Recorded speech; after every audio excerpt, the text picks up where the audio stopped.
Kan Betul. kita itu punya pori-pori, Mas Densu. Betul, ada pori-pori. Nah, pori-pori inilah yang bisa dimasukin oleh mereka ketika energi-energi itu pecah parsial. Hmm. Pemanfaatan energi ini ketika jahat bisa dipakai untuk kirim telur, santet, atau pelet.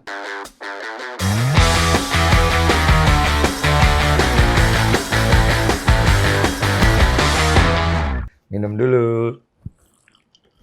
Om Hao, terima kasih sudah mau mampir. Aku Sama-sama, tuh Mas. seneng banget kamu mau datang, Ya. karena fansmu banyak banget yang minta kamu diundang. Ya, terima kasih. Salam rahayu bagi kita semua. Tuh. Orangnya itu pas gue ketemu tadi tuh kalem banget. Jawa banget. Iya, tinggal di Jogja, Mas, soalnya. Jogja ya? Iya. Tapi aku tuh pertama kali lihat kamu tuh di kontennya Sarah Wijayanto. Iya. Waktu itu Pelabuhan Ratu kalau nggak salah. Oh, di ini Pantai Parangkusumo. Oh, Parangkusumo. Iya. Iya, itu di pantai. Terus habis itu sering banget dengar namamu, Om Hao, Om Hao. By the way, kenapa dipanggil Om? Ya, jadi Om itu dulu dipanggil sama teman-teman di Kisah Tanah Jawa. Oh. Kan biasanya kalau anak-anak muda gaul kan, Om apa Bos manggilnya? Oh gitu? Iya, nggak Mas manggilnya. Nggak Mas? Iya.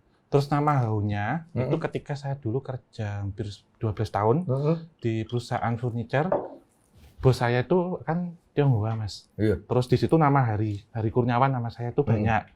Harinya itu banyak. Terus untuk nomenklatur, jadi untuk email atau apa, udah tak pakai nama Hao aja. Artinya baik. Oh, bahasa Cina. Iya, Mandarin. Hao, Hao. Hao Ce. Iya, enak. Enak. Oh gitu. Iya. Emang selama ini nggak ada yang pernah nanya nama kenapa ada. Hao gitu? Iya, ada sih Mas, tak jelasin gitu. Terus harapannya nanti kalau udah nggak kerja sama saya, tetap Hao kemana-mana. Oh, Jadilah bagus, orang tetap baik, bagus. ya. Biar hokinya juga bagus, dapat ceknya, Bagus. cuannya bagus gitu. Ya akhirnya karena teman-teman tak pakai di Instagram, di Facebook, akhirnya jadi manggilnya lebih kenal saya Hao-nya. Iya Om Hao, Gitu. makanya gue bingung. Hao, oh beda dari nama Cina. Emang ada sih nama Cina Iya. Hao. Hao, bukan kata-kata Hao, Hao Ce. Iya. Oh gitu. Nah, Om Hao, aku sebenarnya nggak apa-apa ya kalau banyak nanya ya. Iya, monggo. Karena Mas. aku sebenarnya cukup penasaran dengan dunia gaib ya. Iya. Terutama. Nah, kalau Om Hao sendiri itu pengetahuan dari dunia gaib itu dapatnya dari mana dan seperti apa proses perjalananmu itu? Iya, jadi sebenarnya saya dulu tuh 1 tahun ketika saya lahir itu sudah beda sama yang lain, Mas. Maksudnya gimana? Jadi kalau anak-anak kecil waktu itu saya 2 tahun, 3 tahun kan diajak ke pasar malam, ke kebun binatang. Saya tuh 1,5 itu udah bisa berbicara tapi tidak lancar. Biasanya minta ke situs-situs. Hah? Situs-situs bersejarah. Bisa bicara? Situs bersejarah. Iya, tapi umur segitu udah Iya, bisa bicara? sedikit. Oke. Sedikit-sedikit bisa berbicara. Oke. Dan saya agak cedal yang diingat orang tua itu. Apa? Cadel? Cadel ya. Nah, kayak Tapi suku. lancar untuk bicara. Mm-mm. Sehingga waktu itu sok dikasih apa itu alang-alang, makan pedes sampai sekarang kan saya lahir di Jawa Timur. Terus lokasi lahir saya itu dekat sama situs Majapahit Trowulan. Oke. Di situ tuh saya suka ke situs-situs. Akhirnya bapak saya kan orang Jogja, saya pindah ke Jogja. Iya. Nah, karena pindah di Jogja itu sering lihat sesuatu yang menakutkan untuk orang tua. Jadi sering lihat di atas apa kayak lemari ada sosok makhluk astral yang besar. Akhirnya ditutup saya, Mas. Bisa ngelihat itu? Iya, Mas. Umur berapa? Umur 3 tahun. Ingat itu? Ingat, Mas. Oke. Jadi ketika saya melihat itu tidak keluar air mata walaupun saya menangis. Jadi gitu tapi air matanya nggak keluar. Kok aneh? Jadi cuman kayak ekspresi mimik takut, nangis. Iya. Terus akhirnya karena ibu saya takut dibawa ke kayak kiai orang pintar, saya ditutup, Mas Densu. Mata batin? Ya, Ibaratnya kasarannya seperti itu sampai di usia 7 tahun. Iya. Terus ketika saya habis lulus SD, saya kitanan ya, itu semakin terbuka. Lebih kebuka nih matanya. Iya, secara alami. Tetapi waktu itu saya tidak percaya justru. Karena kata orang kalau bisa berinteraksi dengan makhluk astral ataupun dimensi gaib, itu kan orang yang memiliki keturunan biasanya. Iya. Sementara saya nggak ada, Mas. Iya. Terus yang kedua, orang yang ilmu belajar. Harus puasa, harus gini-gini. Sehingga ketika waktu saya sekolah dulu ya, misal lihat-lihat, ya saya cuekin aja apakah ini halusinasi atau apa. Iya. Pasti kayak gitu. Dan kemudian bukan saya kok seneng, saya lihat terus cita-cita saya nggak, Mas. Jadi saya pendem. Bahkan di rumah waktu itu ketika orang tua nih, kan bisnis ya dulu. Kemudian ada kiriman nggak kelihatan. Jadi kalau malam saya ngeliat tangan berbulu jalan, ada sosok di atas genteng. Itu saya diem aja karena orang tua nggak percaya. Wah kamu masa gini? Mungkin ibadahnya ditingkatin atau cuman mimpi atau apa gitu. Om Hao sendiri nganggap diri Om Hao dengan hal seperti itu seperti apa dulu? Saya menganggapnya seperti itu kemungkinan kayak gitu tadi Mas. Jadi saya menganggapnya ini kemungkinan hanya sugesti ataupun halusinasi. Sampai tahun 2012-2013 ketika saya mengurusi tentang perawatan bangunan-bangunan tua bersejarah, di situ saya memang merasakan melihat residu-residu itu seperti apa, sisa energi yang ada.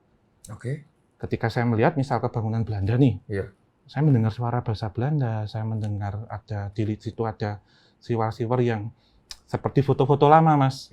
Akhirnya saya mencari literatur. Saya cocokin. Sejarah. Iya, saya cocokin gini-gini kok cocok gitu. Kok benar. Sehingga kemudian waktu itu saya cerita ke orang tua dengan basis seperti itu, saya dibawa ke seperti kiai dan orang pintar. Dibawa lagi nih. Iya. Waktu umur. Iya, itu udah gede saya. Terus pas tahun 2013 itu pas ke sana, ketika saya ke orang pintar waktu itu teman orang tua saya, jadi kayak apa ya Mas ya, temen gitu temennya itu, saya disuruh lihat sana, sama bapaknya ini cocok. Terus akhirnya saya disalami. Jadi ini putranya ibu diberikan titipan sama Tuhan Yang Maha Kuasa, insya Allah nanti akan untuk tujuan yang mulia. Akhirnya ibu saya menyatakan iya gitu waktu itu. Dia bisa terima lah saat itu. Iya, bisa terima saat itu dan kemudian ketika itu saya nggak serta-merta terus mau, Mas Densu. Saya masih menolak. Kenapa menolak? Karena saya menganggap ketika melihat itu nanti ini apakah tanggung jawab bagi saya. Benar juga sih itu. Karena bukan kemudian saya membanggakan ataupun saya menyombongkan, tidak. Karena ketika ada sesuatu yang diberikan ke kita itu justru itu adalah tanggung jawab. Iya, cakep tuh bahasa cakep banget. Itu tanggung jawab, Mas. Besar ini bagi saya. Kemudian Tuhan menunjukkan kuasanya. Ketika itu 2014, saya didapuk untuk koordinasi perawatan bangunan-bangunan tua. Dan ketika saya ngurusi itu, melihat bangunan yang semulanya orang bilang ini jadi tempat genderuwo nih. Saya dan teman-teman komunitas bisa merubah menjadi tempat itu menjadi laboratorium untuk anak-anak belajar arsitektur sejarah. Saya baru bisa nerima, Mas. Sampai 2018 ada di Kisah Tanah Jawa. Maksudnya gimana itu merubah gitu? Ya, jadi bangunan ini angker, Mas. Orang takut. Takut. Kusem. Menyeramkan. Akhirnya kita poles. Kita restorasi. Sampai jadi cakep. Caranya gimana? Jadi waktu itu saya bekerja sama dengan teman-teman kayak dari arkeologi, dari arsitektur. Kita riset foto-foto zaman dulu seperti apa. Kemudian sebelum paginya itu saya konservasi, saya tidur di situ malam. Ada orang-orang Belanda datang. Ini ubinnya nggak boleh seperti ini, nanti catnya tetap putih. Di dekorasinya seperti ini. Dan itu saya ikuti, Mas. Ternyata benar ketika saya cocokkan di foto. Dan ternyata bangunannya yang setelah direnovasi, auranya itu terpancar. Jadi ketika saya melihat bangunan tua itu seperti saya merawat opa dan oma saya. Karena ada nyawa. Lewat petunjuk dari makhluk yang ada di situ? Iya, residual energi. Jadi energi yang tertinggal. Karena kalau kita melihat hukum ilmu fisika, Joule menyatakan bahwa energi itu tidak akan musnah. Tetapi bisa berubah.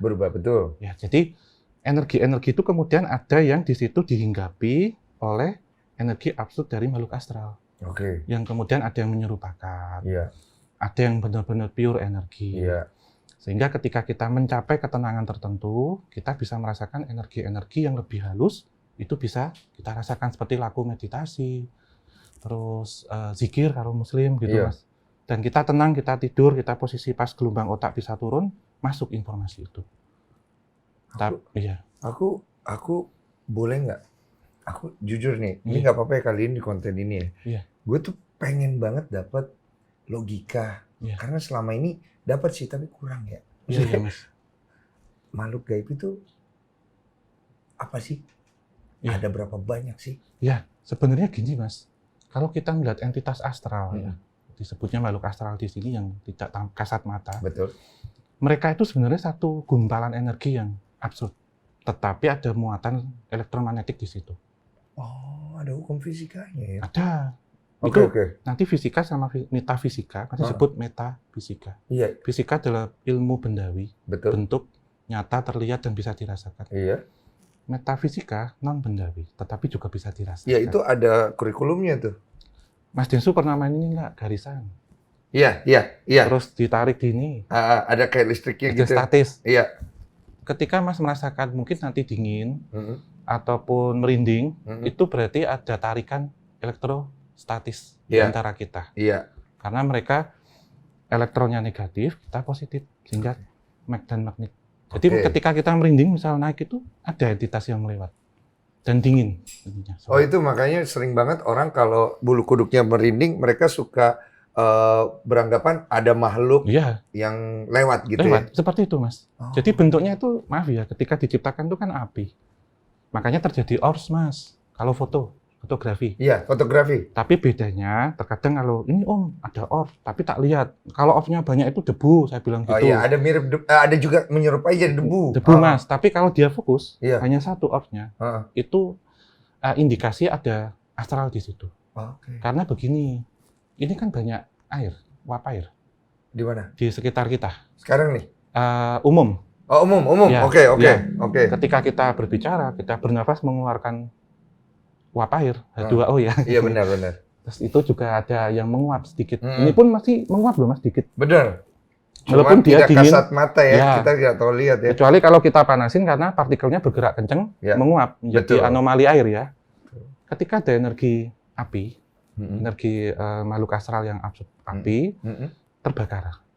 Dia menjadi uap air. Oke. Ketika kita foto, terjadilah gumpalan yang namanya orbs. Orbs itu. Ya. Tapi hanya dia fokus di satu titik. Karena benda optik seperti mata pun kalau kita melihat ini, misal ke akuarium ya Mas gini ya, kan ngeblur nih. Berarti di situ ada objek. Betul. Berarti ada objek. Nah, objek ini menjadi orbs. Kemudian ketika energi ini terkumpul semua, menjadilah ektoplasma yang panjang gitu, Mas. Iya, kita pernah lihat juga di beberapa foto. Ketika ini menjadi panjang dan energi kita ini bisa secara bioelektromagnetik mereka ambil, atau kadang kita ketahui ada energi Chi. Iya. Kita ambil, masuk ke sana, terjadilah penampakan solid. Tetapi itu sifatnya nggak bisa lama, paling 2-3 detik. Penampakan solid ini? Wujud. Iya. Wujud ini tergantung dari tiap orang mengilustrasikan menurut pikirannya, atau sama kepada setiap orang yang bisa melihatnya? Iya. Berbeda-beda, Mas. Seperti printer, Mas. Yang diwujudkan itu printer, jadi wireless. Oke. Nah, mereka itu memang bisa membaca gelombang otak kita. Si makhluk astral ini? Oke. Karena kita ketahui di situ ada telepati. Oke. Jadi komunikasi kayak sebenarnya telepati itu ya kita pakai mainan HP, Mas. Mas megang ponsel, kita telepon itu sama. Karena medianya udara. Iya, tidak kasat mata. Iya, tidak tapi terlihat. Tidak terlihat. Betul. Sebenarnya gelombang elektromagnetik itu metafisika. Dan makhluk astral memiliki gelombang itu. Begitu, Mas. Sebenarnya penjelasannya itu kalau saya kaji, misal saya melihat fisika ini, ternyata seperti ini. Iya. Perkembangannya itu ternyata seperti ini, dan ini berkaitan sama para psikologis atau berkaitan sama psikis seseorang. Oke. Jadi ketika orang ini printer nih ya, kita mau ngeprint kan kita ngeklik folder tuh. Betul. Misal kita pikiran, wah saya tersugesti karena ada film pocong gitu. Iya. Saya takut gitu ya. Iya. Jalan. Ketika gelombang kita naik, kita ada takut, aura kita pun keluar. Makhluk astral ini ngebajak. Kebetulan di sini ada energi nih ya, makhluk astral ini nih. Jadi aku copy paste. Nampak nih serem. Pocong yang hitam, matanya keluar. Seperti apa yang kita bayangkan. Ya, tetapi pocong itu juga bisa ori, bisa bajakan, Mas. Oh, ada orian. Ada KW. Kayak ini. Kayak DVD, Pak. Iya. Iya. Yang bajakan ini tadi yang lebay, serem. Maksudnya bajakan ini gimana sih? Jadi menyerupakan sosok orang meninggal. Oh, ini astral juga kan? Ya. Gaib juga, oke. Gaib. Yang ori ini berasal dari energi orang tersebut. Tapi kita bilang di sini nggak bicara tentang ruh, arwah, ataupun sukma. setelah meninggal itu kemana? Karena itu walau alam rahasia ilahi. Nggak bisa kita. Karena kalau kita kaji secara ilmu matematik, ketika 1 dibagi 0 itu kan infinity. Ilmu gaib itu. Harfiahnya. Tapi kalau 0 dibagi 1 itu nyata. Misal, ini ada minuman, Mas. Yang sewu kalau buat Mas ini kan dapat 1 nih. Nah kalau ini buat siapa? Logikanya. Tapi ada. 1 dibagi 0. Infinity. Maksudnya di sini ada nih. Misalkan. Tapi nanti ada. Kalau Mas merasakan naik itu berarti enggak. Tadi dikit deh, ada dikit. Datang soalnya. Siapa itu? Apa ya? Itu sebenarnya entitas positif di sini. Maaf ya Mas, kalau saya lihat ini feng shui-nya kan bagus nih. Asik. Belok-beloknya. Ini kan masuk sini silang, masuk sini silang. Kemudian ini feng-nya ya. Feng ini. Nah, ini shui. Air, bagus. Kita duduk sini sebenarnya memancarkan satu energi yang bagus. Enak. Makanya penonton saya demen dia. Terus nggak tahu kenapa kalau yang kita undang di sini pada seneng aja ngobrol gitu. Enak Mas. Saya juga merasakan awal tuh sinkronisasi dulu tadi. Setelah gini ngobrolnya itu lancar tertata. Di sini ada vegetasi gitu juga, dan entitas sesuatu tempat itu menyesuaikan dengan apa yang kita tata. Ketika tempat itu kotor, jorok, kumuh, yang datang ya negatif-negatif. Ngaruh ya? Ngaruh. Mereka juga nggak bisa disamaratakan makhluk astral, sukanya di toilet, bangunan kosong, nggak. Justru ada beberapa yang bangunannya bersih, tertata rapi, yang datang juga resik-resik, Mas, rapi, Mas. Karena menarik konsepnya. Sehingga ketika ini kan disilang-silang tuh bagus, dalam artian energi positif masuk tertahan, energi negatif keluar. Banyak hokinya dong rumah ini. Iya. Ini kan bagus, makanya bikinnya, saya kan kalau desain rumah, kan saya memang S1-nya teknik sipil, Mas. S2-nya sejarah. Terus ini dapat kerjaan tambahan loh, feng shui rumah loh. Iya. Karena kalau lurus itu terkadang kayak kita tusuk sate. Terus rumah yang lurus itu memang penjelasannya energi yang datang itu memang akan tertahan di situ. Jadi sebabnya gini, misal rumahnya tusuk sate, terus kok bikin sakit, kita lihat dulu lokasinya. Kalau banyak debu ya benar bikin sakit orangnya. Debu. Ada logikanya sebenarnya. Iya. Nah, sehingga di situ diletakkan taman atau apa. Karena untuk menahan itu, Mas. Ini sebenarnya. ya diakali. Semuanya itu sebenarnya bisa kita hitung-hitung ya. Termasuk mungkin kalau teman-teman semua kan kadang weton hitungan-hitungan Jawa. Itu tidak klinik. Itu berkaitan dengan statistika dan probabilitas. Statistik data yang pernah ada, probability berarti perkiraan.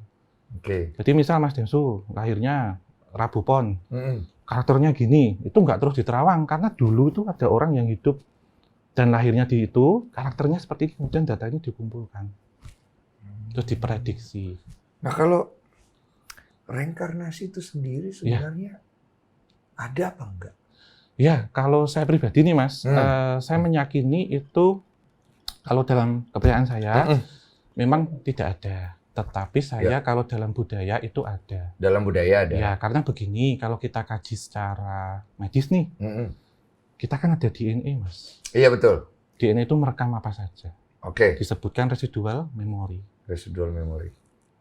Kita ini kan dari 13 atau 20 moyang kita itu kan pasti ada, Mas. Iya. Sehingga memori yang ada di darah, yang ada di DNA, suatu ketika terputar kembali. Kemudian kok, karakter kok mirip sama eyangnya, mirip sama engkongnya. Terus saya kok merasa pernah ada di tempat ini lama, kayak déjà vu. Ya karena memori-memori yang kayak flash disk yang ditancapkan. Nah ini kan kapasitasnya luar biasa otak, Mas. Iya. Nah ketika DNA itu kita klik lagi, keluar. Jadi saya kok merasa seperti pernah hidup di era ini. Begitu. Secara medis. Secara non-medis juga ada. Oke. Dalam Muslim kita ada jin korin. Iya. Jin korin. Pernah dengar. Dalam budaya Jawa, Bali juga sama. Mungkin tempat-tempat lain juga sama. Dikenal dengan sedulur papat, limo pancer. Apa itu? 4 saudaranya 4. Pancer itu diri kita, diri sejati. Jadi ketika orang terlahir, itu ada ari-ari, plasenta, darah, air ketuban, pusar. Makanya ari-ari itu dimuliakan, Mas Densu. Ketika terlahir, dimakamkan, dikasih lampu. Karena itu saudara kita. Bagian ya? Bagian. Nah, 4 ini pasti nanti akan tunggangi ataupun akan masuk energi astral. Yang tadi kita obrolin nih. Diobrolin. Oke, cakep. Nah, disebutkan bahwa usia akan 6 bulan, 7 bulan akan ditiupkan ruh. Dan ketika 8 bulan memang entitas-entitas ini pun akan mencari wadah baru. Karena konsep dari makhluk astral terlahir tapi tidak bisa mati dan menunggu sampai hari akhir, ada waiting list, dan mereka pun merekam energi. Sehingga ketika masuk ke orang, membawalah itu. Sehingga, saya kayak dari mana ya? Saya pernah terlahir di mana ya? Ataupun saya merasa dekat dengan kota ini, negara ini, karakter saya seperti ini. Dan apakah saya ingin memperbaiki sesuatu hal? Karena kalau, ya ini maaf ya, kalau dalam agama Hindu itu memang reinkarnasi, saya pernah bertukar pikiran bahwasanya ada kaitannya sama karma. Jadi karma itu kan ada 3, Mas. Itu berasal dari ini kita dulu, tabungan-tabungan kita dari di kehidupan sebelumnya. Di kehidupan sebelumnya. Iya. Jadi ada yang karma instan sekarang selesai. Ada yang sekarang lagi booming. Karma instan. Ya. Bisa menabur, bisa menuai secepatnya. Lagi cepat karma sekarang katanya. Terus yang kedua ini, Mas, separuh. Jadi ada yang selesai sekarang dan masih utang kemudian. Dan ada yang nanti untuk utang berikutnya. Yang nentuin itu siapa bayarnya? Itu diri kita. Jadi terkadang yang datang itu kan kita selesainya di kehidupan sekarang, Mas. Ini memang sebenarnya semuanya itu sama menurut saya, cuman bahasanya beda. Jadi ketika saya ngobrol lintas kepercayaan tuh kadang bisa diterima. Dalam artian pemahaman saya yang saya sampaikan seperti ini. Sesuai kepercayaan seperti ini, kepercayaannya beliau seperti ini, sama. Karena doa sifatnya universal, Tuhan Yang Maha Esa. Gitu. Jadi ketika kita kayak tabur tuai, Mas, taburnya. Apa yang kita tanam sekarang akan kita tuai kemudian, dan ini akan menjadi satu entitas yang terbawa terus. Gitu. Nah, aku mau yang kembali ke ini dulu, ke energi astral ini. Dia itu diciptakan? Atau dia terjadi secara alamiah? Dia terjadi secara alamiah. Iya, jadi memang ketika saya mengunjungi di Indonesia nih kita bilang ya, daerah-daerah seperti kepulauan-kepulauan, hutan-hutan di luar Jawa, entitasnya itu adem ayem, Mas. Entitas yang murni kalau saya lihat, yang bisa dirasakan, yang tidak terkena pikiran dan hawa manusia. Berbeda dengan ketika itu sudah bertemu dengan banyak manusia, dengan banyak pikiran, sehingga akan memanipulasi dan meng-copy paste. Maksudnya bertemu tuh gimana? Jadi misal ada bangunan kosong nih atau di tengah kota, kan pasti energi manusia macam-macam nih, Mas. Betul. Yang datang. Energi manusia ini kan berasal dari sifat. Iya. Sifat buruk ataupun sifat baik. Benar. Jadi ketika sifat buruknya dendam, iri hati, kasar, diserap sama mereka. Karena yang tadi ya, dia bisa merasa kayak telepati itu ya. Oke, cakep. Tapi kemudian mewujudkannya seperti itu. Sehingga kayak ada sosok kuntilanak, sosok pocong, sosok seperti ini ya, orang meninggal kok ada lagi. Iya. Nah, si energi ini, astral ini, makhluk astral. Dia itu berpikir seperti apa? Mereka sebenarnya pertama memang ingin menunjukkan entitasnya. Yang kedua, terkadang mereka ketika terkontak itu ya, mereka juga ingin kontak balik dengan manusia yang ada. Karena energi ini separuh kemudian. Jadi kita kadang kalau sering terbayang, cepat capek, cepat lemes, itu ya ke bawah dari sana, Mas. Karena mereka mengambil energi kita. Oh, bisa begitu? Iya, sehingga terkadang kita baru makan kenyang, terus ngomongin tentang makhluk astral, lapar, karena terserapnya cepat. Sehingga ini terjadi penampakan itu yang diambil dari jasad orang. Sehingga orang ini kemudian lemas, pingsan, terjadi kerasukan, bahkan sakit. Jadi logis ya? Kan jadi ini toh, Mas, kayak kita, maaf ya, kita olahraga. Coba olahraga terus menguap tuh kan keluar tuh. Iya, saya pernah tuh. Keluar kan? Ya itu, Mas. Pancaran energi ataupun uap air. Iya, kan betul. Kita itu punya pori-pori, Mas Denny. Betul, ada pori-pori. Nah, pori-pori inilah yang bisa dimasukin oleh mereka ketika energi-energi itu pecah parsial. Nah, pemanfaatan energi ini ketika jahat bisa dipakai untuk kirim telur, santet, atau pelet. Jadi si energi ini ditunggangin. Iya, dimasukkan melewati pori-pori. Oh, cara kerjanya. Ya, karena manusia tidak bisa lepas dari 3 ya. Iya. Tanah dipijak, air diminum, Iya. Kemudian udara. Iya, dia lewat udara banyak. Lewat udara. Tapi yang paling kuat itu kalau lewat makan katanya ya. Minum, karena minum langsung. Minum ya? Iya, minum langsung ke sini. Sehingga kan kadang diwanti-wanti ketika nanti kamu, maaf ya bukan suzon. Iya. Misal pelet nih biasanya, misal disuguh, kalau ada bilang minumnya langsung dihabiskan, itu tanda tanya, katanya. Oh iya. Iya, karena energi. Nggak boleh sujon, tapi ya. Energi ini ya kita minum separuh dulu, terus baru ini. Tapi kalau tuan rumahnya, kan ya nggak etis juga loh Mas, maksudnya dihabiskan langsung. Karena ngirimkannya itu lewat air, Mas. Cakep nih. Lebih cepat. Terima kasih datang sini. Iya. Memenuhi semua rasa laparku. Salah satunya lewat debu ya bisa Mas. Debu bisa ya? Bisa, debu bagian dari tanah. Iya. Jadi ketika kita habis dari tempat horor, tempat angker, mandi semua. Iya. Sehingga ini sebenarnya maaf ya, pandemi ini sebenarnya mengingatkan kita pada tataran dunia itu. Ingat tidak sewaktu kita misal ke rumahnya kakek nenek, di sana pasti ada gentong ataupun tempat cuci air untuk cuci. Iya benar. Ketika kita cuci itu sebenarnya tidak membuang yang bersifat medis nyata, tetapi juga yang non fisik. Termasuk kita jalan ketempelan siapa, meredam emosi ketika kita di jalan. Karena filosofinya ketika kita cuci tangan di depan rumah, jangan kamu membawa energi negatif masuk ke rumah. Bagaimana dengan kaki? Sama ya. Sama muka. Kan kita pijat kan, pijak itu bumi kan. Makanya jadi tangan, kaki, muka. Kan? Makanya kan kalau kakek nenek saya almarhum tuh gitu, jangan masuk rumah. Ada sentoran. Itu apa namanya, kayak tempat cuci tradisional itu loh Mas, dari gentong. Cuci dulu baru boleh masuk.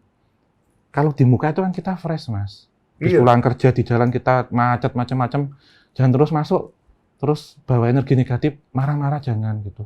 Oh dia ngikut itu energi masuk ke dalam rumah. Masuk itu, sehingga ketika kita pulang ke rumah, diharapkan kita sudah bersih semuanya. Baik nggak bawa kuman penyakit, nggak bawa makhluk astral, nggak bawa emosi, nggak bawa debu. Makanya ditaruhlah tempat-tempat cuci itu di depan rumah. Tapi karena perkembangan zamannya ditinggalkan. Salah satunya itu begitu. Dulu saya masih ingat benar. Dulu itu cuci tangan itu harus. Iya, saya juga dulu waktu kecil mama saya setiap saya pulang selalu masuk langsung kamar mandi, langsung cuci kaki, cuci tangan, cuci muka. Dan kalau mau tidur itu wajib. Jadi bersih. Cuci kaki. Cuma kan kita nggak terlalu ngerti, males kayak ngapain sih orang kita dalam rumah juga gitu kan. Makanya orang-orang dulu tuh sebenarnya filosofis dan menanamkan mitos-mitos untuk didikan Mas. Salah satu contohnya maghrib jangan mandi. Nanti nggak ditempelin. Sebenarnya kan pas maghrib itu darah kita desirnya kuat, panas. Kemudian sehingga kita mandi bisa memicu saraf ataupun serangan jantung. Dan juga metabolisme nggak bagus. Sehingga gampangannya nek dijelasin gitu kan pusing Mas anak-anak. Nanti dibawa WW kan gitu. Iya. Itu sebenarnya singkatnya aja gitu. Kearifan lokalnya kita itu sebenarnya memang mitos itu lebih mudah ketika kearifan lokal kita masuknya lebih suka ditakut-takutin. Dari dulu memang seperti itu, sehingga terkadang negatifnya itu membentuk diri kita ketika kita terlalu mempercaya itu.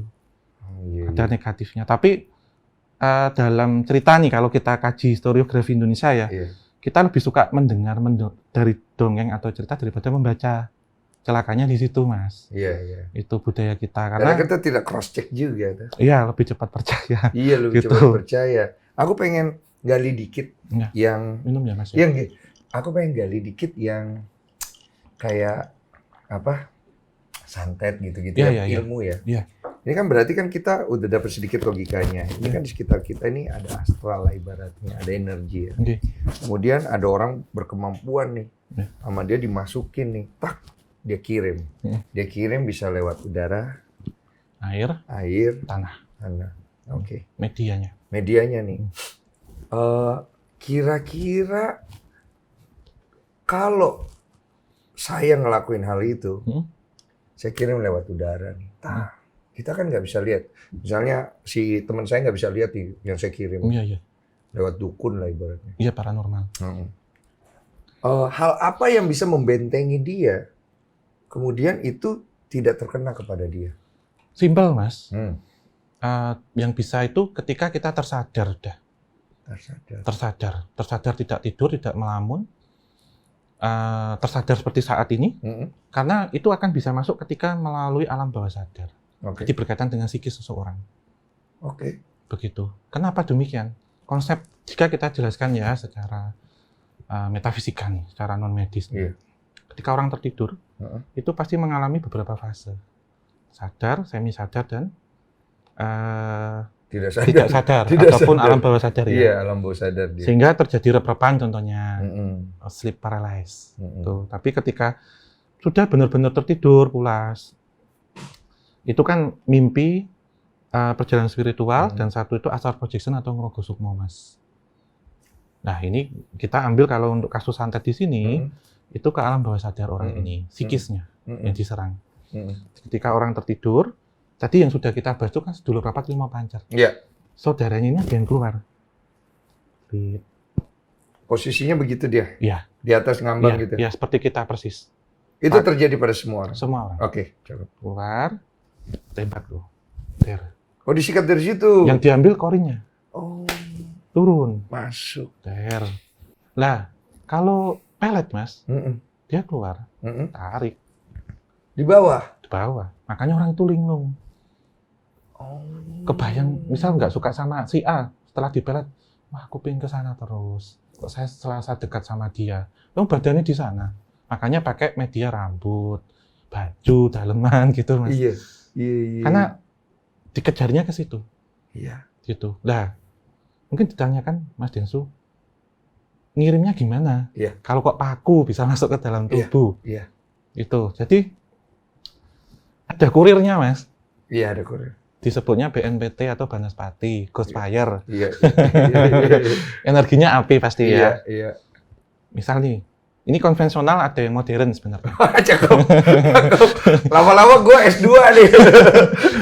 Cakep. Konvensional itu ya kita muta keluar kabang, muta keluar silet. Kalau konvensional nih. Lama. Itu sudah teknik lama. Oh, teknik lama. Misal nih, gelas nih. Pecahan kaca. Ini ketika nanti dibawa oleh sosok astral, astral tatar itu kan energi. Yang bisa memecah dia. Jadi partikel ini kemudian di breakdown, pecah, di bawah. Lalu api bola. Nah ini Mas Densu nih, masuk. Lewat pori-pori. Setelah di dalam, disolidin lagi. Jadi seperti wireless. Wow. Kayak printer. Iya. Metafisika. Kok bisa sekarang? Kita ngetik print, keluar dread. Iya. Seperti itu. Kan kayak gini, kalau kita kirim WA ya kan? Iya. Kirim WA itu kan dia bentuknya tidak terlihat. Iya. Begitu masuk ke sini, dia bisa kita lihat gitu. Kalau print kan kelihatan banget, Mas. Bener. Kertas, apa print 3G? Iya. 3D? Seperti itu. Jadi padat gitu, jadi solid. Kata kita ada pori-pori. Bisa sampai kayak gitu ya? Ya, teknologi kita maju. Tapi orang yang melakukan hal itu pasti harus memiliki kemampuan yang juga tinggi. Ya, nah ini kita kembalikan ke praktisi dan pencari jasa. Tentunya ini objek ya. Tentunya objek itu ketika nanti akan dikirimi, ada sesuatu permasalahan, Mas. Bisa berkaitan dengan kecemburuan, sakit hati, iri, dan macam-macam, semua sifat-sifat negatif. Sehingga ketika makhluk astral itu ditanya, bahan bakar saya apa? Selain ini bayar mahar ya, ada paket-paket, misal mau mati berapa lama? Iya. Yang mau sehari bisa, yang mau dibikin sakit bisa, nanti paket-paket ada. Ada hitung-hitungan ya. Industri. Iya. Terus ditanya nih sosok astralnya pasti ada konsekuensi, Mas, pasti ini jadi karma negatif pasti. Ketika ditanya, misal kita iseng-iseng berhadiah, aku pingin nyantet, nggak bisa, Mas, karena harus ada amarah, dendam, sakit hati itu dipanas. Harus ada sebab akibat dulu nih. Diserap. Terkadang si orang ini juga nanti akan memberikan sugesti ke maksud yang dikirim. Misal ngirimi bahasa kaleng atau apa, kamu saya santet, kamu saya matiin. Takut? Tersugesti. Bisa masuk. Alam bawah sadar menurun. Ini ya. Psikis kena. Diserang secara psikis. Psikis kena. Nah, tetapi jika orang ini tidak kena ya, berat kata lempeng nih, iri itu kan beda sama dendam ya Mas ya. Karena dendam kita nyakitin orang beda. Iri. Insya Allah ketika orang ini berpikir positif, contohnya sering diserang itu ketika tanggal lahir. Ya. Ataupun pas weton, tanggal pasaran bulannya. Pasaran. Kenapa? Karena ketika itu, orang ini akan memulai satu kehidupan baru. Setiap siklus 35 hari sekali. Jadi setiap Selasa Legi ataupun Rabu Kliwon ya akan seperti itu terus. Kenapa demikian? Itu ibarat seperti kepiting mengganti cangkangnya. Jadi terlahir kembali. Posisi lemah. Sehingga orang dulu bilang, kalau kamu pas weton, jangan tidur sore-sore. Nek malam semedi ataupun doa malam. Pas tanggal lahirnya itu? Iya. Itu lemah dia. Lemah. Pas itu. Jadi ketika kita konsentrasi Mas, kita doa, kita semedi, kita yoga, meditasi dan zikir macam-macam doa malam, kita akan tenang Mas. Dapat energi dari alam semesta. Ketika kita tenang, kita fokus pada satu titik, nggak bisa dia memanipulasi pikiran kita, nggak bisa. Karena hati yang main. Karena otak ini kan bisa dimanipulasi Mas. Hati nggak bisa. Hati nggak bisa. Nggak bisa dibohongin. Hati. Bisa. Rasa itu nggak bisa dibohongin. Masuknya bisa, ya hati nggak bisa dibohongin. Lo kan bener Mas. Ketika kita di apa ya? Bener. Kita disalahin secara pikiran tuh orang dihasut bisa. Bisa. Tapi orang ini nggak kayak gitu, hati yang ngomong. Rasa nggak bisa bohong. Masuk lagi. Bener-bener. Nah, ketika oke, saya nggak pernah ngelakuin salah apa-apa kok kamu mau nyantet ya. Non sewu bukan takabur. Ya ibarat kata, saya percaya sama Tuhan, kemudian saya juga menjaga diri saya, dan saya menjaga tetap saya tidak terlelap.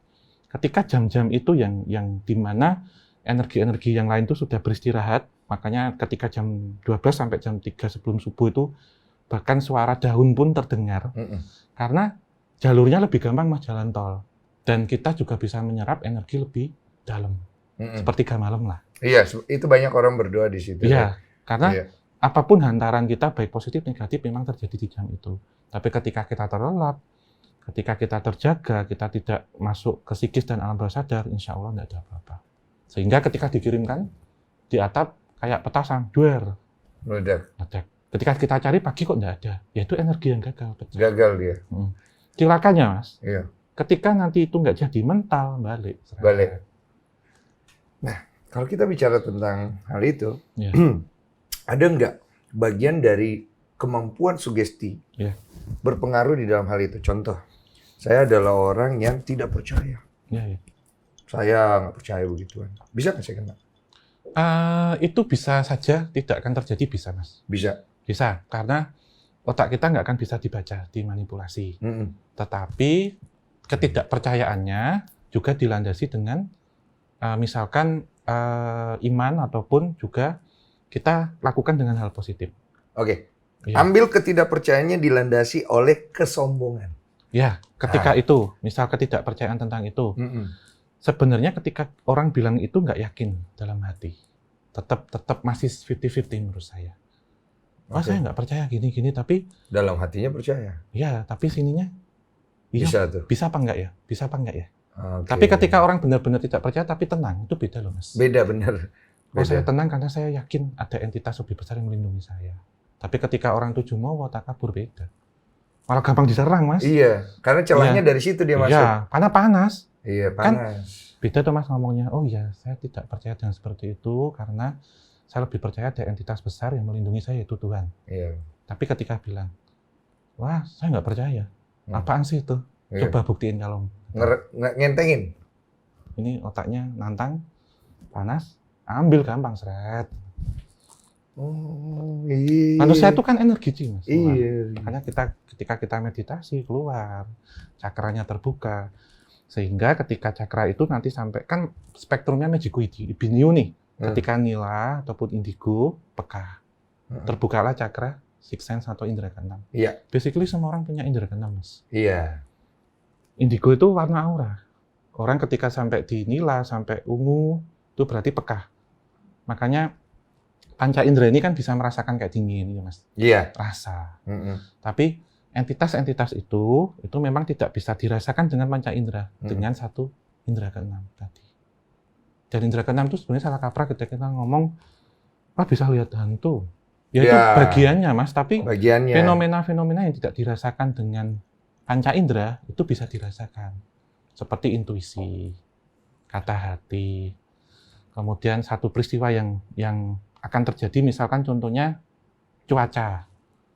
Itu makanya bayi itu kan lebih rentan Mas, karena dalam artian bersih pikirannya. Jadi ketika orang bersih seperti bayi, bisa peka, merasakan kehadiran-kehadiran tertentu. Iya, lebih sensitif. Lebih sensitif. Kalau misalnya orang kemudian dia bisa meramal dan melihat sesuatu ke depan, apakah ada orang seperti itu?